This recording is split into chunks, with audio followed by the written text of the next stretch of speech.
కేంద్ర ప్రభుత్వం విభజన హామీలను అమలు చేయాలని, విశాఖ స్టీల్ ఉక్కును పరిరక్షించాలని, పోలవరం ప్రాజెక్టు నిర్వాసితుల సమస్యలు పరిష్కరించాలని డిమాండ్ చేస్తూ చేపట్టిన సిపిఎం రాష్ట్ర 27వ మహాసభల ప్రచార జాథాలు నేడు ఒంగోలుకు చేరాయి. ఆ జాబితాలకు ఆ పార్టీ ప్రకాశం జిల్లా కమిటీ, నగర కమిటీలు ఘనంగా స్వాగతం పలికాయి. తొలుత విశాఖ ఉక్కు పరిరక్షణ జాథాకు పాత Guntur road A1 convention hall వద్ద పార్టీ జిల్లా కమిటీ, నగర కమిటీ ఘన స్వాగతం పలికింది. సాయంత్రం మంగమ్మ కాలేజీ వద్ద అమరావతి, పోలవరం జాథాలకు ఘన స్వాగతం పలికారు. అనంతరం ర్యాలీగా నెల్లూరుకు కొనసాగింది. ఈ కార్యక్రమంలో రామస్వామి, పోలవరం ప్రాజెక్టు జాథా నాయకులు లోక రామారావు, రాజధాని నిర్మాణం రాష్ట్ర అభివృద్ధి జాథా నాయకులు Y Netaji, SK Babu, party కార్యదర్శి వర్గ సభ్యులు కంకణాల ఆంజనేయులు, జిల్లా కమిటీ సభ్యులు Kankanala Ramadevi, P Kalpana, V Balakotaiah, G Ramesh, B Raghuram, జాతాల ప్రతినిధులు దడాల సుబ్బారావు, మారెళ్ళ సుబ్బారావు, భక్త సింగ్, రాజు,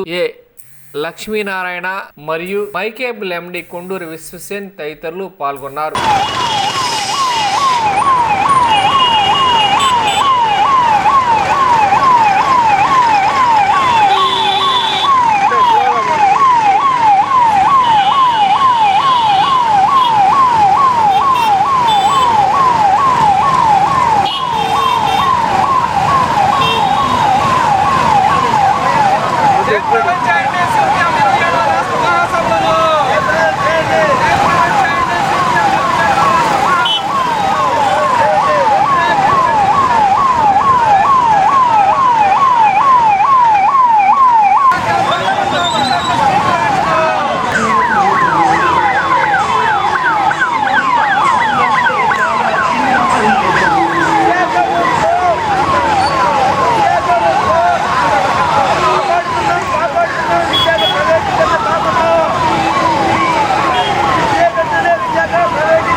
నెల్లూరు నగరంలో జరుగుతున్నాయి.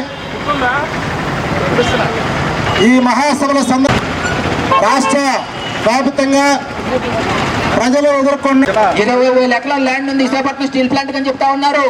ల్యాండ్ ఉంది, కానీ ఆ ల్యాండ్ ఉపయోగించుకోకపోతే ఎలాగంటున్నాం.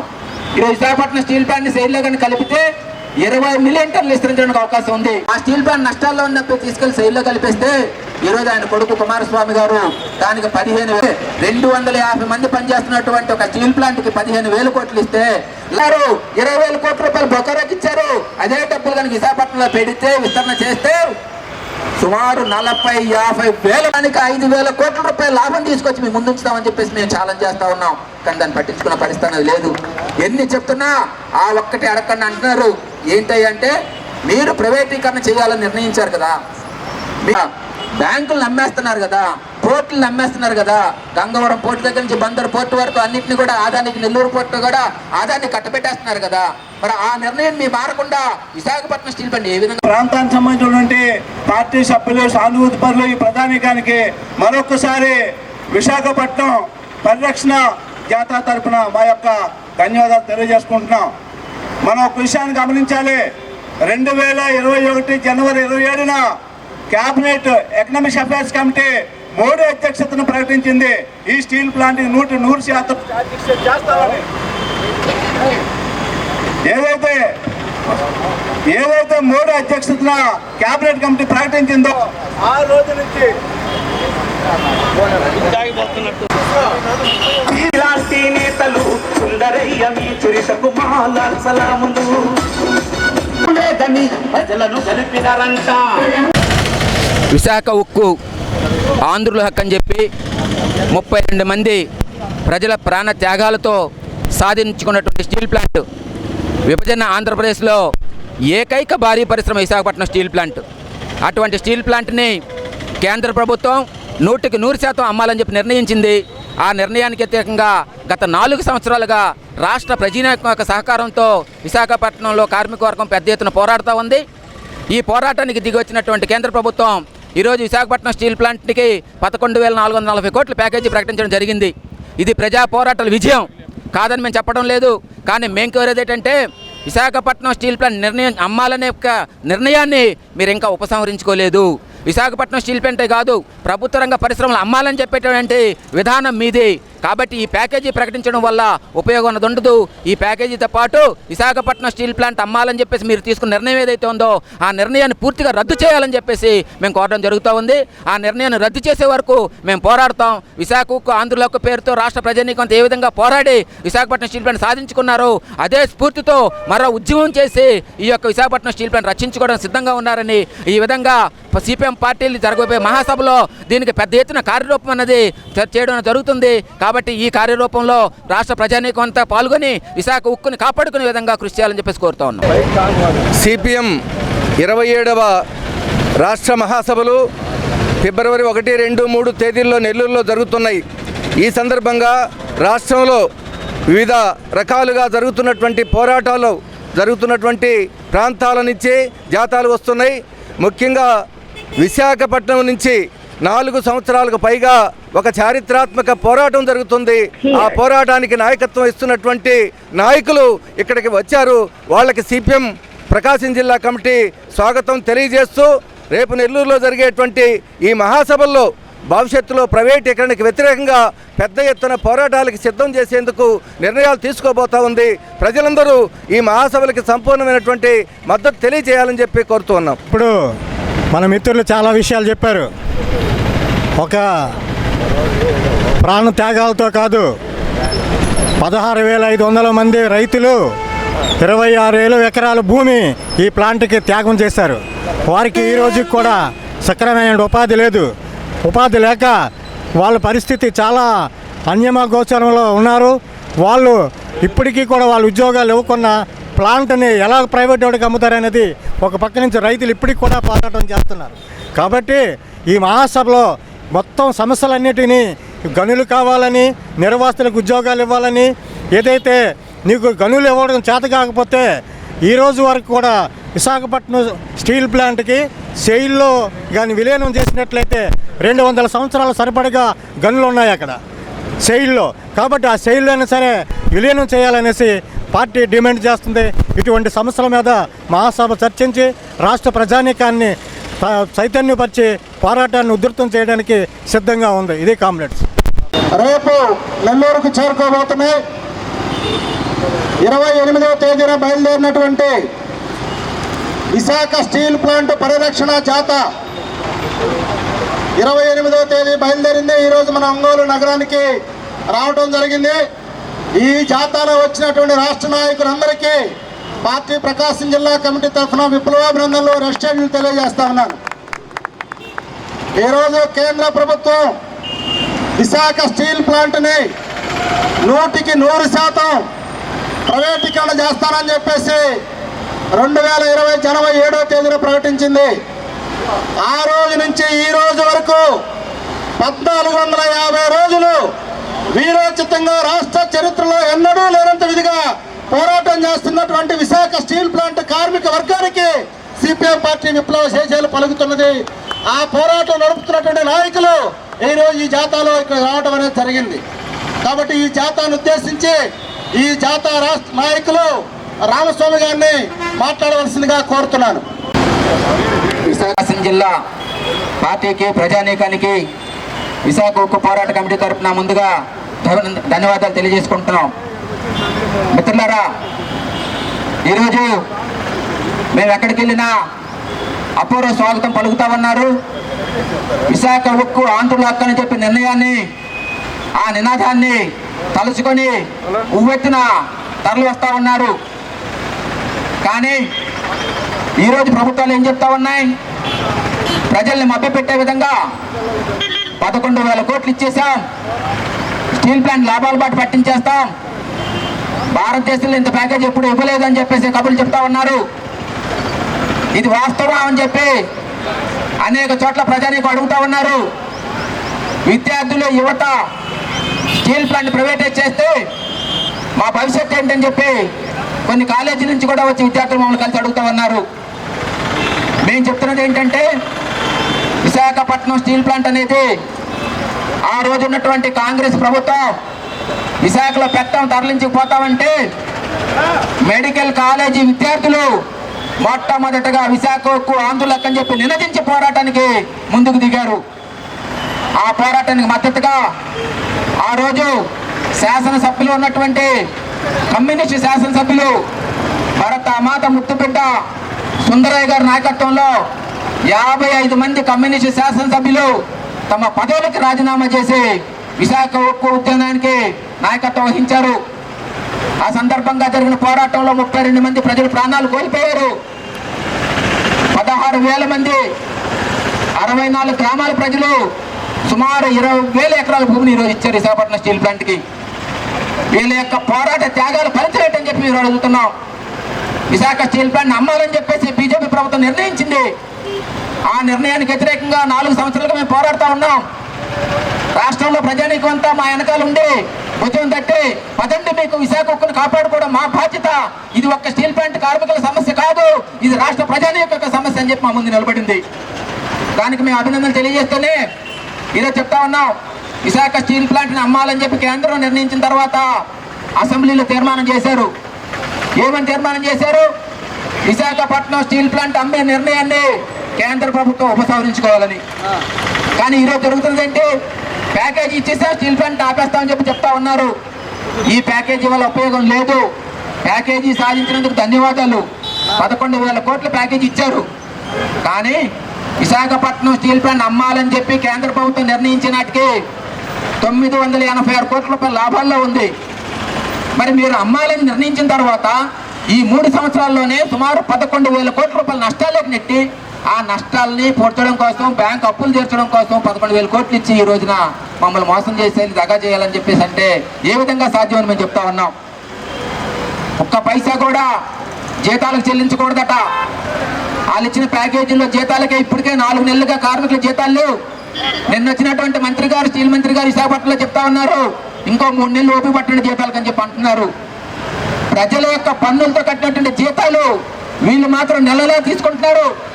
మేము ఒకటే ప్రశ్న వేసాం, అయ్యా స్టీల్ ప్లాంట్ నష్టాల్లో ఉంది కాబట్టి మీకు జీతాలు ఇవ్వలేకపోతా అంటున్నారు కదా, మరి రాష్ట్రమే ఈరోజు లక్షల కోట్ల అప్పుల నష్టాల్లో ఉంది కదా, మరి మీరు ఏ విధంగా జీతాలు తీసుకున్నారు అని అడిగితే సమాధానం చెప్పినాడు వాళ్ళు లేడు. అన్ని కార్మిక సంఘాలను కలుపుకొని విశాఖ ఉక్కు పరిరక్షణ పోరాట కమిటీగా ఈ రోజుకి 4 సంవత్సరాల 4 రోజులైంది. జనవరి ప్రకటించాడు, ఈరోజు జనవరి 31. ఈ 4 సంవత్సరాల 4 రోజుల్లో కూడా మేము చేస్తున్న దీక్ష ఏంటంటే, ఏదైతే 100% పెట్టుబడులు ఉపసంహరించి ప్రైవేట్ చేస్తానన్నాడో దాన్ని విరమించుకొని మేము దీక్ష చేస్తే, ఆ దీక్ష కంటిన్యూషన్లో 2022 సెప్టెంబర్లో 2 రోజుల పాటు ఢిల్లీ కూడా పోయాం. మొత్తం స్టీల్ కార్మికులు ఉద్యోగులు వందలాదిగా పోతే అక్కడ నిర్బంధించారు పోలీసులు. మొత్తం అక్కడ ఉన్నటువంటి ఢిల్లీ యంత్రాంగాన్ని ఉపయోగించి ధర్నా చేసుకోవటానికి కూడా అనుమతిని పరిస్థితుల్లో 2 రోజుల పాటు దిగ్బంధన మధ్య మా పోరాటం చేశాం.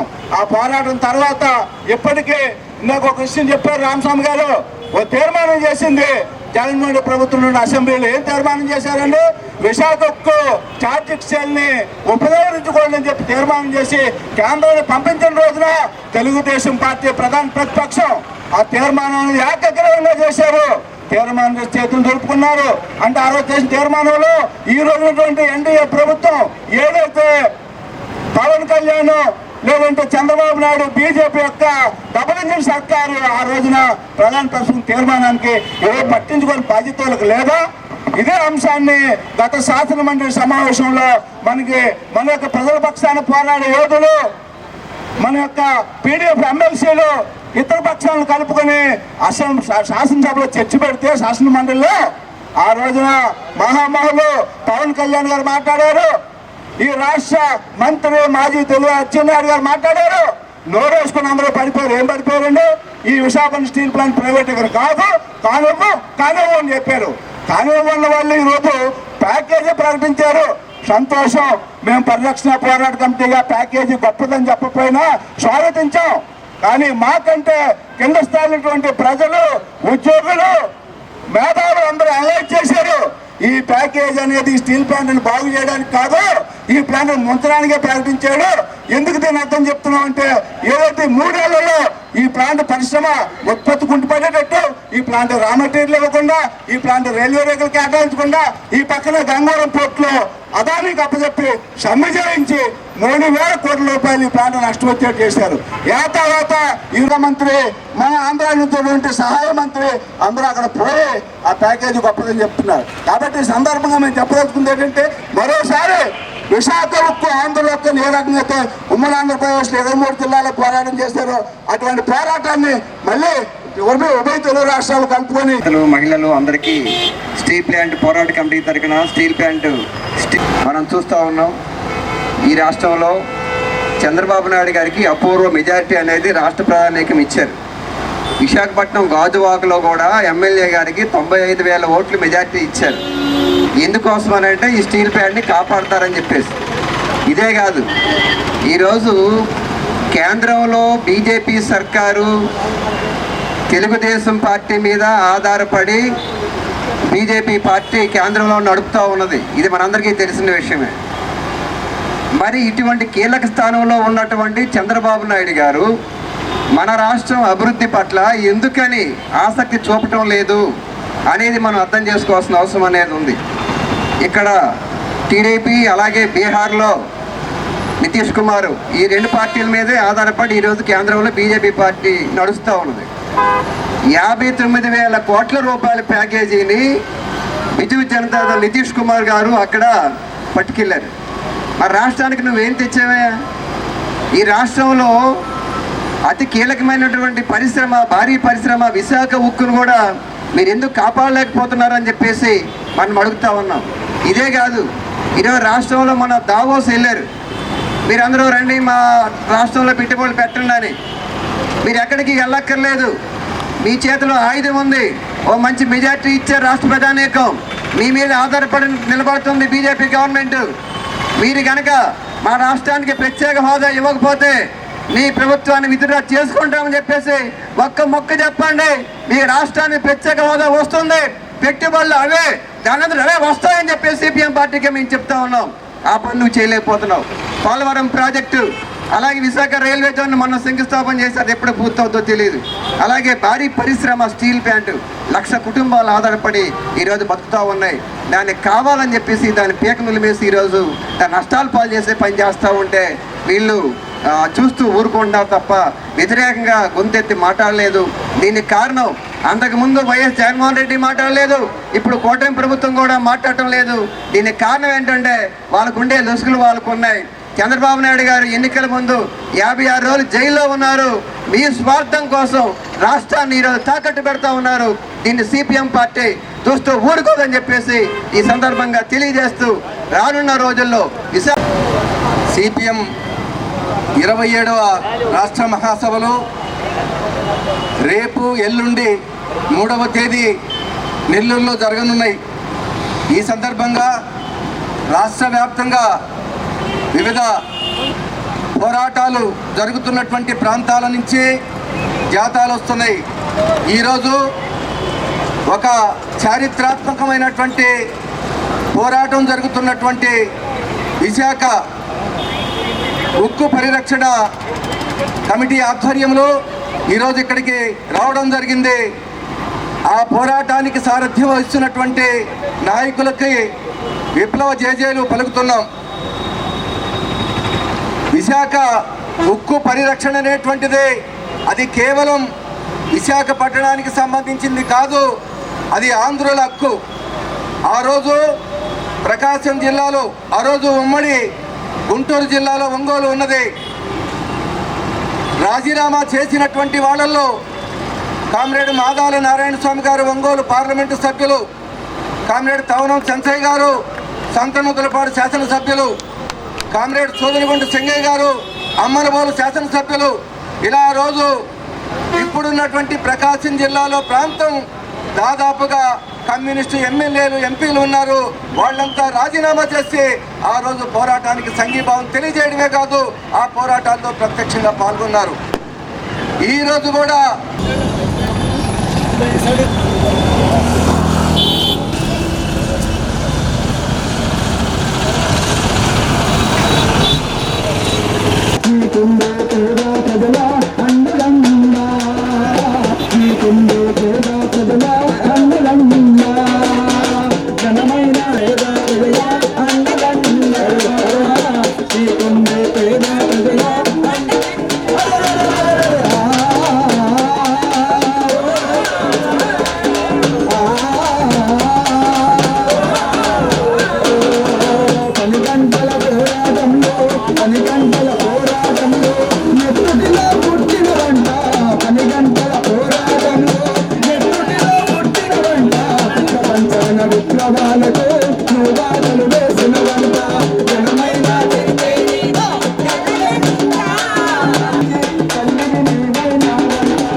కోట్లాది గుండెల్లో కొలువైన జెండా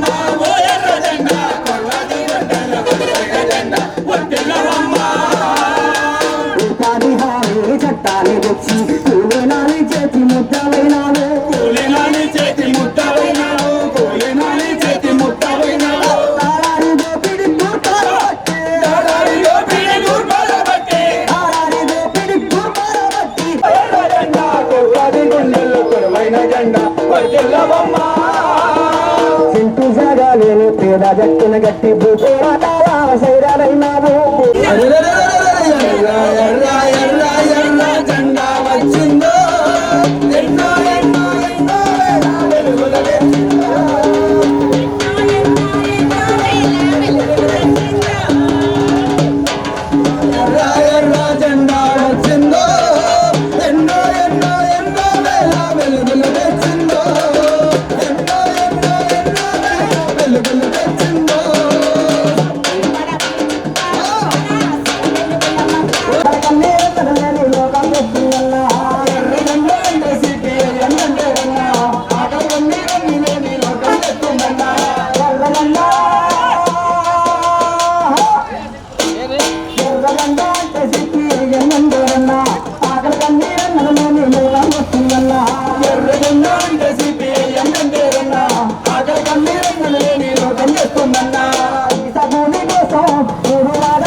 సంతోష్ గారికి పార్టీ నగర కమిటీ సభ్యులు కమ్రేడు కొన్నపాటి సురేష్ గారికి పార్టీ సీనియర్ నాయకులు ఎండి యాసిన్ గారిని వేయవలసిందిగా కోరుతున్నాను. మడక నాగమణి గారికి పార్టీ నగర నాయకులు రాజధాని నాయకులు ఎం రవి గారికి, వెంకటేశ్వర్లు గారికి, మన పార్టీ సీనియర్ నాయకులు శ్యామ్ గారిని పూలమాల వేయవలసిందిగా కోరుతున్నాం. నాయకులు రమాదేవి గారు, అట్నే మన కల్పన గారు పూలమాల వేయవలసిందిగా. మహిళలు ఇద్దరే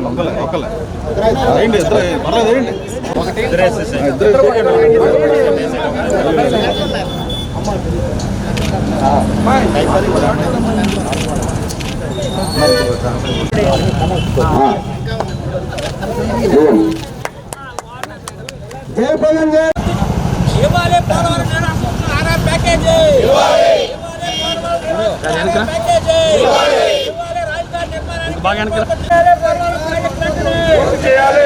అమరావతి రాజధానికి నిధులు ఇవ్వాలి. అమరావతి రాజధానికి నిధులు.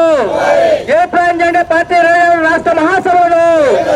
మార్క్సిజం లేదు, ఓట్లే మార్క్సిజం లేదు.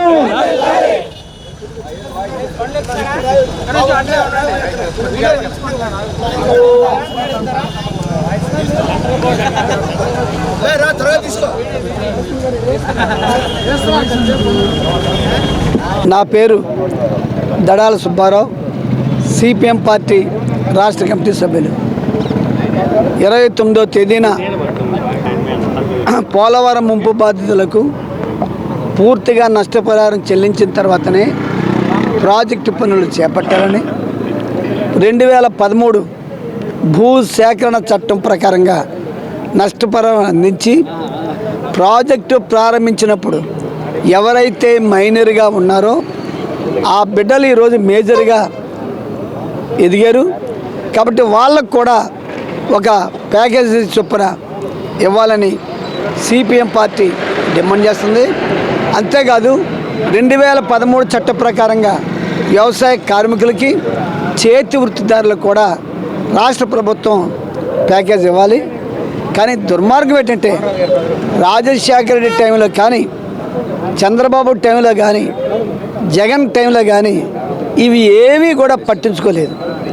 రాజశేఖర రెడ్డి ఎకరానికి 1,30,000 ఇస్తే జగను నేను 5 లక్షలు ఇస్తాడు, ఇవ్వకుండానే గద్దె దిగాడు.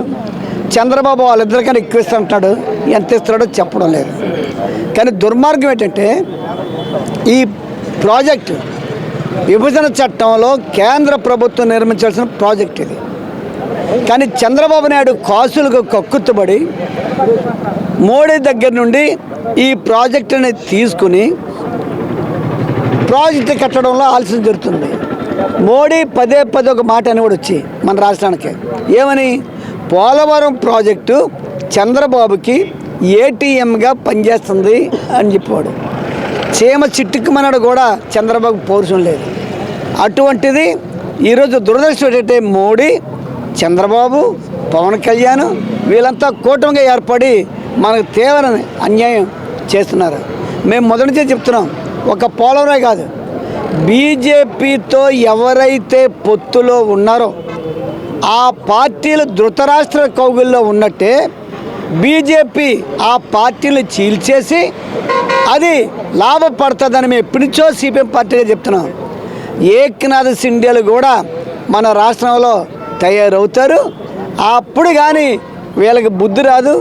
కాబట్టి పైగా వీళ్ళు మొత్తాన్ని వ్యాప్తి చేస్తున్నారు.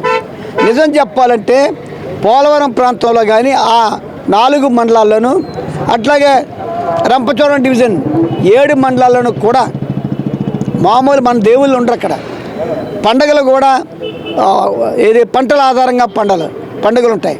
అలాగే గంగాలమ్మ, పోలేరమ్మ వీళ్ళుంటారు.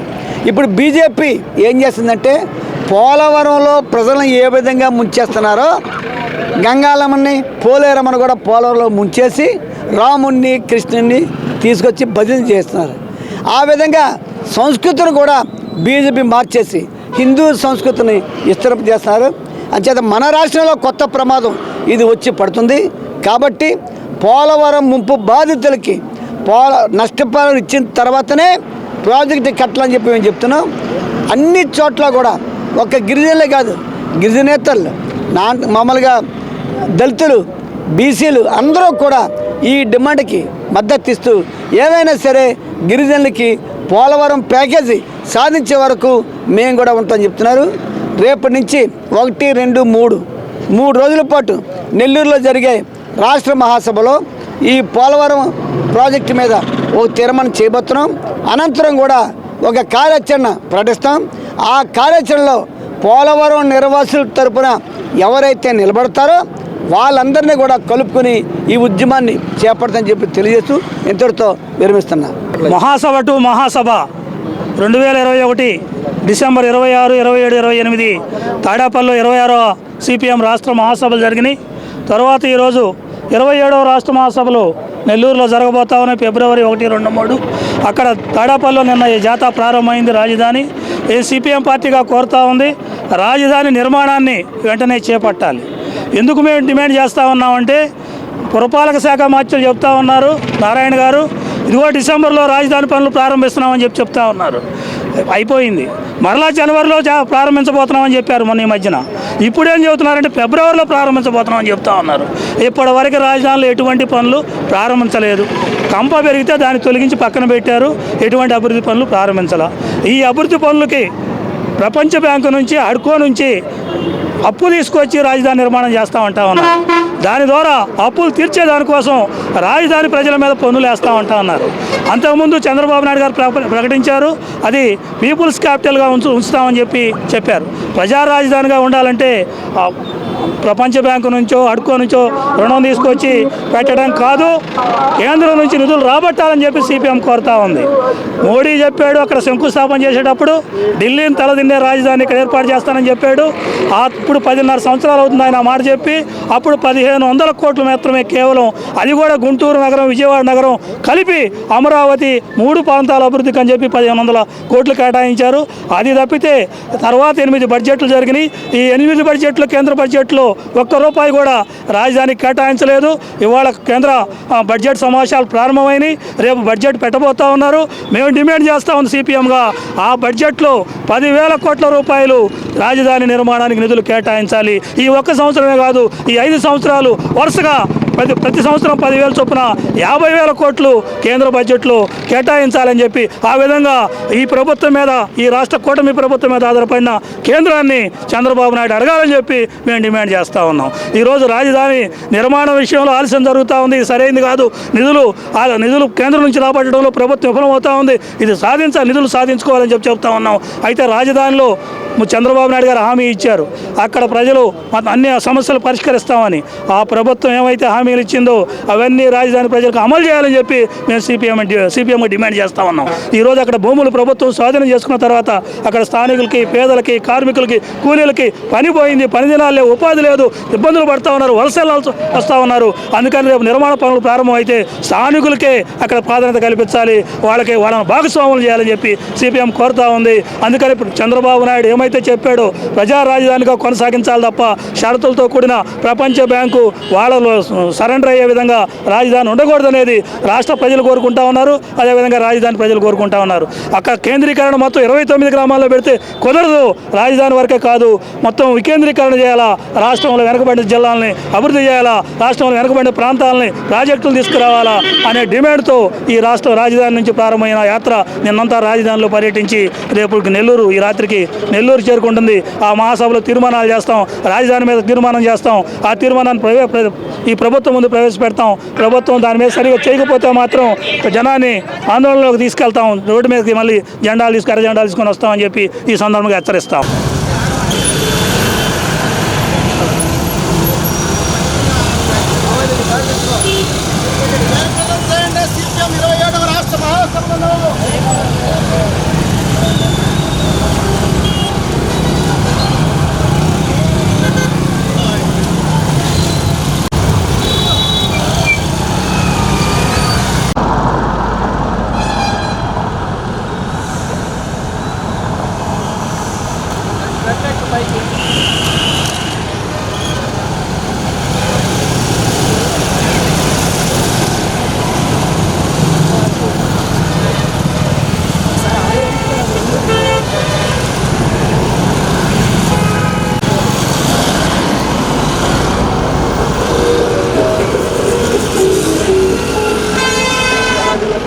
పర్వాలు వారికి సాగు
చేయాలని కోరుతూ రాష్ట్ర వ్యాప్తంగా జాతరలు పర్యటించుకుంటూ ఈరోజు మన ఒంగోలు నగరంలోకి వచ్చేస్తున్నాయి. నాయకులు ఘన స్వాగతం పలుకుతున్నటువంటి ఒంగోలు నగరానికి ప్రజలకి అదే ఎత్తున్నారా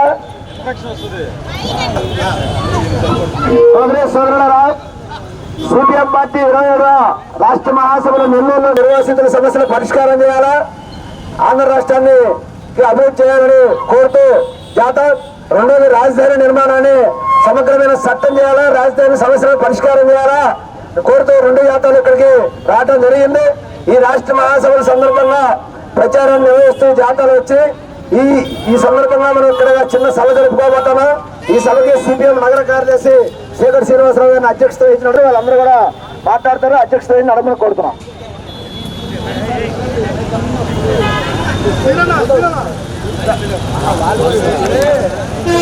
మిత్రులారా, ఆ వైపు ఉన్న కామ్రేడ్స్ అందరూ ఇటువైపు.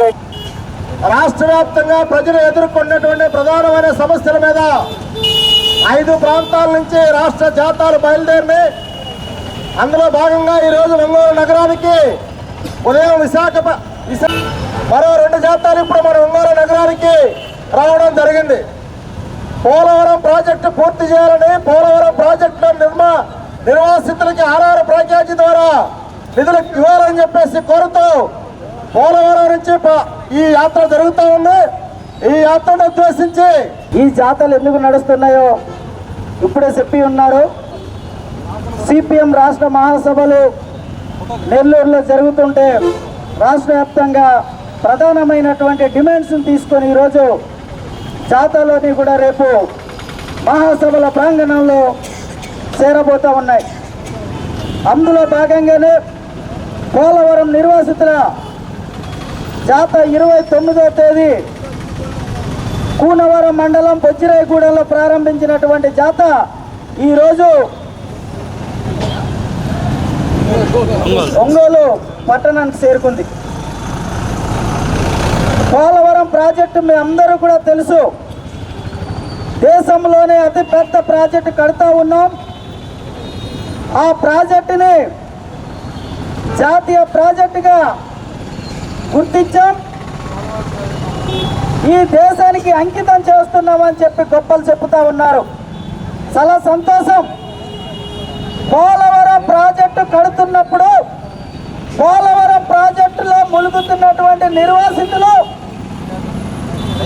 పరిస్థితి ఏంటి అంటే ఒక్కళ్ళు మాట్లాడట్లేదు. రాజశేఖర్ రెడ్డి ప్రారంభించినప్పటి నుంచి ఇప్పటికి 19 సంవత్సరాలు పోలవరం నిర్వాసితుల కోసం గెలిచినటువంటి అన్ని పార్టీలు చెబుతా ఉన్నాయి. ప్రతిపక్షంలో ఉంటే పోలవరం నిర్వాసితులు గుర్తుకొస్తారు. ప్రతి ఏటా మేము అక్కడ ములిగినప్పుడు వరదలు వస్తే కొండలెక్కి గుట్టలెక్కి వారం 10 రోజులు కొండలపైన ఉంటాం.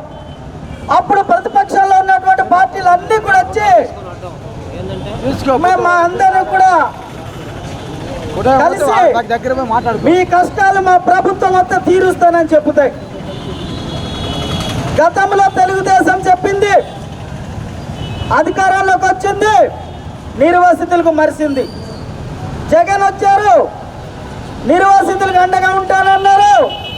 ఆయన 5 ఏళ్ల పాటు 3 పార్టీల ప్రభుత్వం ఈ ఆంధ్రప్రదేశ్లో ఏర్పడింది. తెలుగుదేశం పార్టీ ముఖ్యమంత్రిగా ఉంటే జనసేన నాయకులు ఏమయ్యా 5 ఏళ్ల పాటు మీరు పోలవరం కోసం మాట్లాడారు కదా, మీ పవన్ కళ్యాణ్ మీరు మా నిర్వాసితుల పరిస్థితి ఏంటంటే పోరాటం చేస్తారంట. అధికారంలో ఉండి ఏ పార్టీ ఏ ప్రభుత్వం మీద పోరాటం చేస్తారో బీజేపీ వాళ్ళు మీరేంటంటే మేము కూడా నిర్వాసితుల కోసం పోరాటం చేస్తామంటున్నారు. అంటే ప్రభుత్వం ఏర్పడి 6 ఏళ్ళు దాటినా అధికారంలోకి వచ్చామనే సంగతి మర్చిపోయారేంటో ఒకసారి గుర్తు చేసుకోమని చెబుతా ఉన్నాం.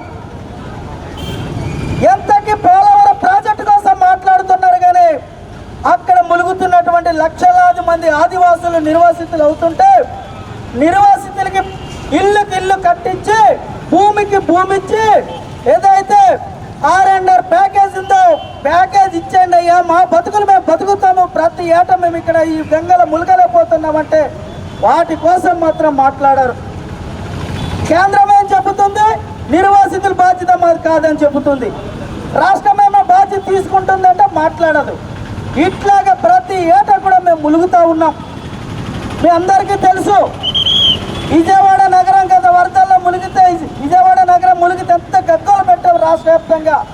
కానీ అలాంటి బ్రతుకులు 3-4 సార్లు ప్రతిసారి మునుగుతూనే ఉన్నారు అక్కడ.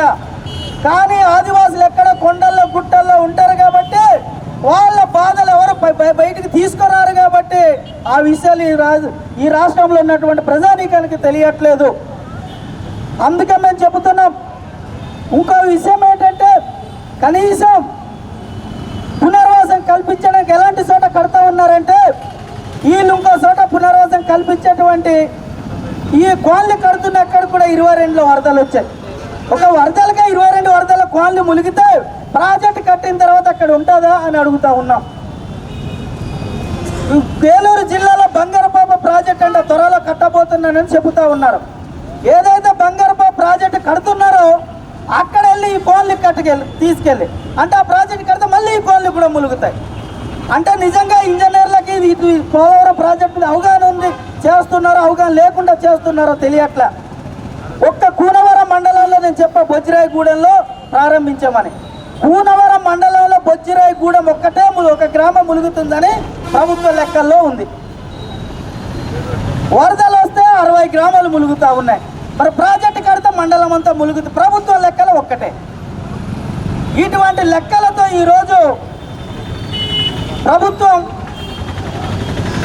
నిర్వాసితులకు ఇబ్బంది పెడతా ఉంది. అందుకే ఇప్పుడు ఈ రాష్ట్రంలో ఉన్నటువంటి అన్ని పార్టీలు కూడా పోలవరం నిర్వాసితుల పట్ల వైఖరి ఏంటో తేలింది. ఇక్కడ ఉన్నటువంటి అధికారంలో ప్రతిపక్షంలో ఉన్న పార్టీలు పోలవరం నిర్వాసితుల కోసం ఎటువంటి మేలు చేయవు, ప్యాకేజీ ఇవ్వదు, అట్లాగే ఇల్లు కట్టదు, భూమికి భూమి ఇవ్వదు. కాబట్టి ఈరోజు సిపిఎం పార్టీగా పోలవరం నిర్వాసితులకు పూర్తి ప్యాకేజ్ వచ్చే వరకు ఎత్తిన ఎర్రజెండా దించకుండా పోరాటం చేయాలని సిపిఎం మహాసభల తర్వాత అటువంటి కంకణాన్ని సిపిఎం పార్టీ కట్టుకుంటా ఉంది. మన రాష్ట్రంలో ఉన్నటువంటి ఏ ఒక్కళ్ళు కోరుకున్నటువంటిది కాదు.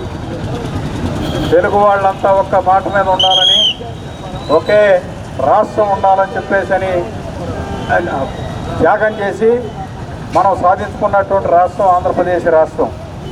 అటువంటి రాష్ట్రాన్ని కేంద్ర ప్రభుత్వం అడ్డగోలుగా ముక్కలుగా చేసి పారేసింది. తెలంగాణ ఆంధ్ర అని చెప్పేసి అనేటువంటిది ఘోషించారు. ఒక సిపిఎం పార్టీ మినహా మిగిలినటువంటి అన్ని రాజకీయ పార్టీలు అవకాశవాదంతో ఈ రకమైనటువంటి విభజనకి ప్రత్యక్షంగానూ పరోక్షంగానూ మద్దతు ఇచ్చినటువంటి పరిస్థితి మనం చూసాం. పర్యవసానంగానే రాష్ట్రం విడిపోయింది. మిగిలినటువంటి అన్ని సందర్భాల్లోనూ ఏ రాష్ట్రం అయితే విడిపోతుందో ఆ రాష్ట్రం రాజధానికి సంబంధించినటువంటిది ఏర్పాటు చేసుకోవాల్సినటువంటి అవసరం ఉంది. కానీ దాని భిన్నంగా ఇవాళ మనం కోరుకోనటువంటి రాష్ట్రం ఏర్పాటు చేసుకొని రాజధాని లేనటువంటి రాష్ట్రంగా తయారైంది. విభజన చట్టంలో కేంద్ర ప్రభుత్వం చెప్పింది ఈ ఆంధ్రప్రదేశ్కి రాజధాని నిర్మించి ఇచ్చేటువంటి బాధ్యత మాది అని చెప్పేసి అనేటువంటిది చెప్పడం జరిగింది. అంతేకాదు బడ్జెట్లో లోటు బడ్జెట్ కోసం అని చెప్పేసి ఏటా 10,000 కోట్ల రూపాయలు ఇస్తామని చెప్పేసి అన్నారు. వెనకబడినటువంటి ప్రాంతాలకి నిధులు కేటాయిస్తామని చెప్పి అన్నారు. విశాఖ రైల్వే జోన్ ఇస్తామని చెప్పి అన్నారు. కడప ఉక్కు ఫ్యాక్టరీ కడతామని చెప్పి అన్నారు. ఇట్లా అనేక రకాలైనటువంటి వాగ్దానాలు విభజన చట్టంలో చేయటం అనేటువంటి జరిగింది. ఇవాళ 10.5 సంవత్సరాలు అయిపోయింది. ఈ విభజన చట్టంలో ఉండేటువంటి వాటిని వేటిని కూడా అమలు జరపలేదని చెప్పేసి ఆచరణలో మనకు కనిపిస్తూ ఉంది. ఒక విషాదకరమైనటువంటి అంశం ఏంటంటే ఈ రాజధాని ఏర్పాటు కోసం అని చెప్పేసి 50,000 కోట్ల రూపాయల నిధులు అవసరం కాగా మొట్టమొదట రాష్ట్రం ఏర్పడినటువంటి కొత్తలో 3 పట్టణాలు కలిపి గుంటూరు, విజయవాడ, అట్లాగే రాజధాని అమరావతి మూడింటికి కలిపి 1,500 కోట్ల రూపాయలు కేంద్ర ప్రభుత్వం ఒకసారి బడ్జెట్లో కేటాయింపు చేసింది. ఆ తర్వాత మిగిలినటువంటి సంవత్సరాలు వేటిల్లో కూడా ₹1 కూడా రాజధాని కోసం నిధులు కేటాయింపు చేయలేదనేటువంటి మన ముందు కనిపిస్తున్నటువంటి వాస్తవం. అంటే కేంద్ర ప్రభుత్వం ఆనాటి నుంచి ఈ రోజు వరకు బీజేపీని అధికారంలో ఉంది. ఈ బీజేపీ పార్టీ కేంద్ర ప్రభుత్వం రాజధాని అభివృద్ధి కోసం, దాని నిర్మాణం కోసం ఏ రకమైనటువంటి శ్రద్ధ చూపిస్తుంది అని చెప్పేసి అనేటువంటి దీన్ని బట్టి మనకు అర్థమవుతోంది. అంతేకాదు రాజధాని ప్రాంతంలో 33 కేంద్ర ప్రభుత్వ సంస్థల కోసం అని చెప్పేసి భూములు కేటాయించబడ్డాయి.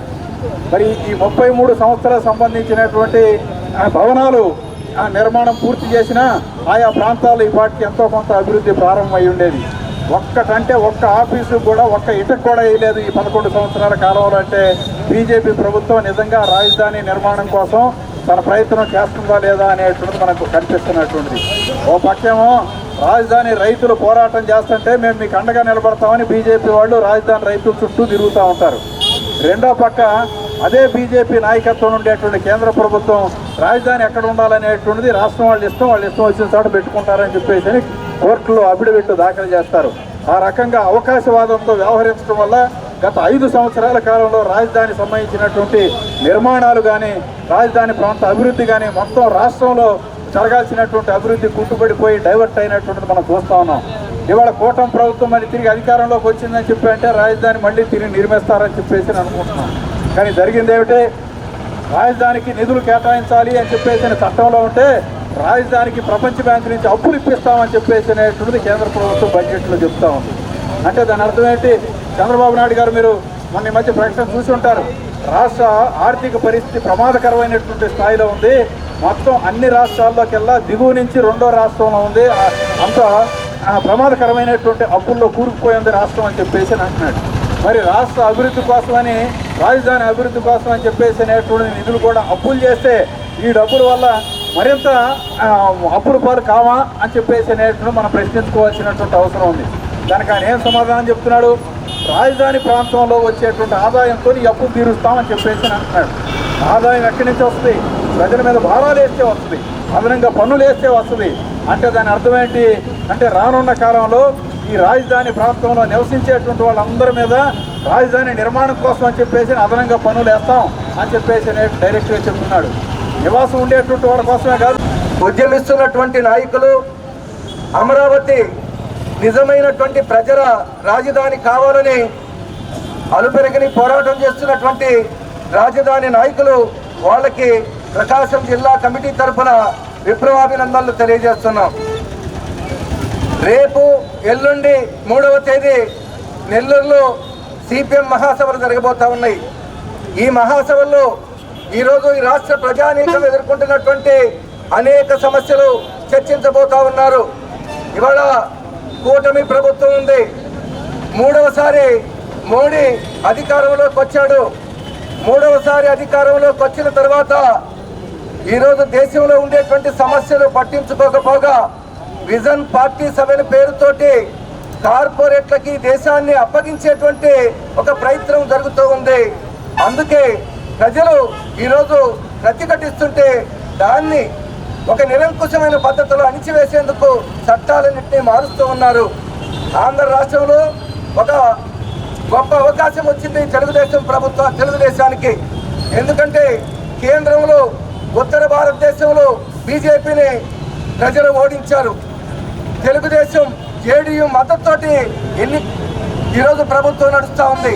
అయితే దీన్ని ఉపయోగించుకొని ఈ ప్రభుత్వం నిధులు రాబట్టేటువంటి ప్రయత్నం చేస్తుందని చెప్పి అందరూ ఆశించారు. కానీ నిధులు కనీసం చట్టంలో చెప్పినట్లు రాజధాని నిర్మాణానికి కూడా నిధులు తెచ్చుకోలేనటువంటి పరిస్థితిలో ఉన్నారు.